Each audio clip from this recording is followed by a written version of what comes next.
Hello everyone, today is a very exciting day because we're talking about the newest DLC for Harvest Moon, The Winds of Anthos. This new DLC, it has treasure hunting, it has camping, it has new items, and it has new characters. In today's video, we're going to talk about this new DLC. What does it include? How much is it? How can you get it? And then finally, I'm going to give a mini review and tell you guys whether I think it's worth it. First, how do you get this new DLC? Well, if you already bought the season pass a long time ago, then the great news is you don't have to pay any more money. This is included in the pass. The old pass, I'd already said that it was a pretty good deal because there's 2 waves that add a lot of new content. And even if every wave of content wasn't really super great, like there were some that definitely made it worth it. But now we get an extra free wave. I don't know, for me, I was really impressed with that, and I'm really happy about that. If you didn't get that pass back then, you can still pay $9.99 and get this new pass. One side note, if you do have the pass, you still have to download this pack. So I know some people, they logged right in, and they maybe jumped into the game right away, and they realized, oh, I don't have the content. Well, that's because you still have to go to the eShop and download it. The other parts of the pack, they download it automatically, but for this one, you actually have to go to the eShop and download it separately. But if you had that pass, remember, it's free. Once you have the pass downloaded, then you can go into your game and bam, you should have the new content. If you're like me and you're jumping into your old save file, you should wake up to a new event.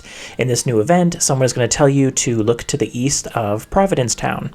Then, once you go to the east of Providence Town, you're going to find this guy, Dave. Now, Dave is the one who's going to introduce you to camping. What is camping? Well, with this new feature, you can go to sleep anywhere on the map.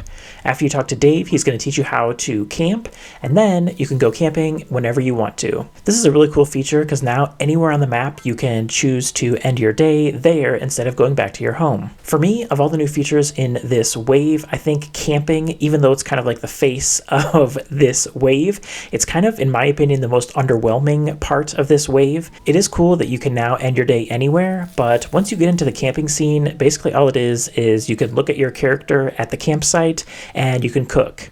And that's pretty much it. You can also take photos, but yeah, that doesn't really do anything. So I was slightly underwhelmed with the camping feature, but yeah, it is cool that now you can end the day anywhere. Also, you can see your animal in the background, so it is really cute, but yeah, gameplay-wise, it's not really super exciting.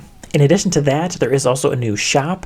Once you complete his first quest, then you can go to Dave and he's going to sell you some different things. After you do the events with Dave, then it's going to unlock some other features. Now, this is the part that actually really shocked me and I was really impressed with. That is that after you complete that first quest for Dave, they're going to give you these 2 extra quality of life features just for free. I really thought that they were going to make us collect a whole bunch of wool or collect a whole bunch of different types of rare minerals, but no. After the events with Dave, they just, bam, they give you a robot who's going to help you clean up after your animals, and they give you this auto feeder. These 2 features, they kind of help you out in case you don't want to have to take care of your animals every day, which for me, personally, I think this is a huge upgrade. I'm really happy that they included these 2 things, and they basically gave them to us for free. How do these work? Well, they work pretty much the way you would expect.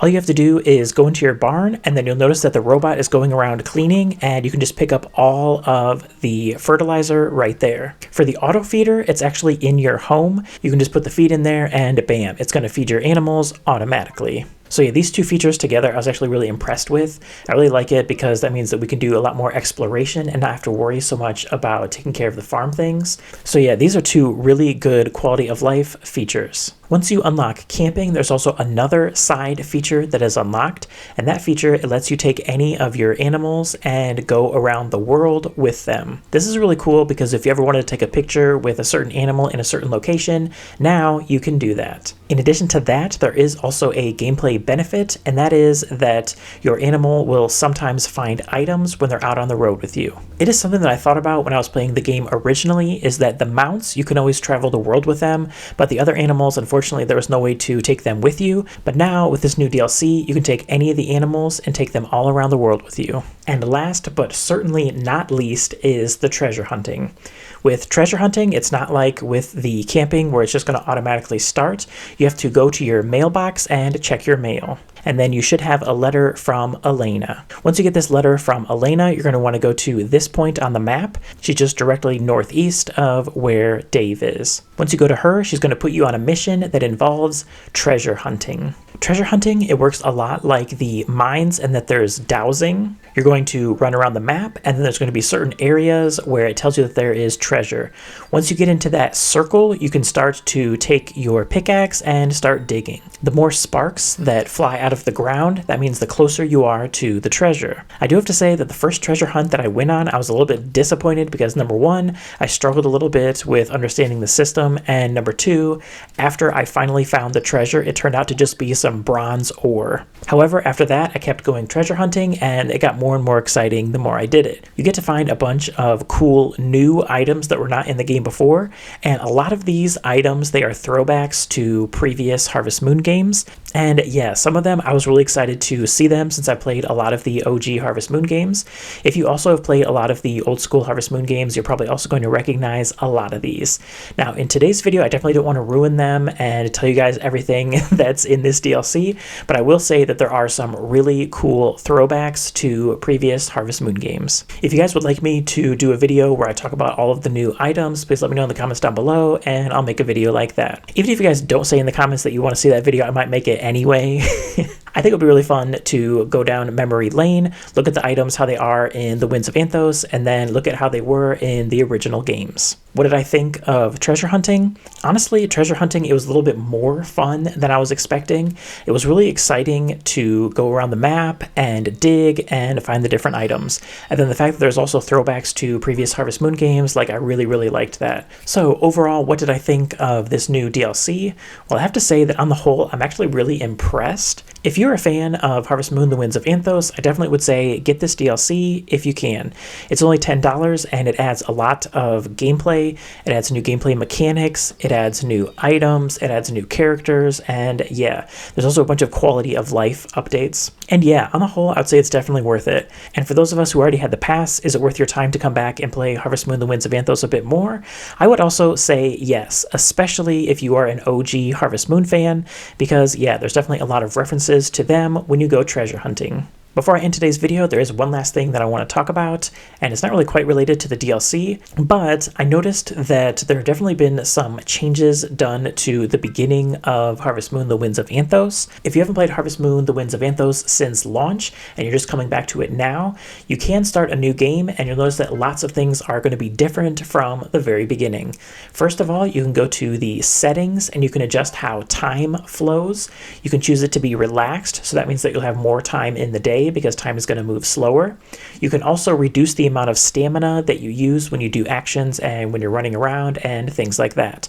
So if you're someone who got frustrated with Harvest Moon, the Winds of Anthos initially, maybe now is an even greater time to jump in. In addition to that, I have also noticed that they made one of the early game quests easier. I know when I first played Harvest Moon, the Winds of Anthos, I got a little bit frustrated towards the beginning because there was one task that needed you to get iron ore and stone. And iron ore, you could only get it on levels 11 plus of the mines. And if you don't understand how the mine works, that can actually be kind of difficult. I don't know when they changed this, but now when you do that first quest, you can actually find iron ore the first time you go into the mine. When you go into the mine, there's going to be an iron ore node right away. So I do have to say that I've actually been really impressed with Harvest Moon, the Winds of Anthos from the beginning to the end.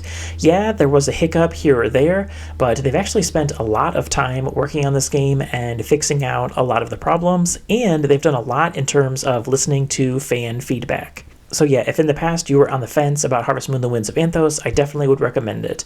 Because honestly, don't tell anyone else this, but Harvest Moon, the Winds of Anthos is probably one of my favorite farming sims on the Nintendo Switch. If you have any questions about the DLC, please let me know in the comments down below. Don't forget to hit that like button, and I'll see you guys next time.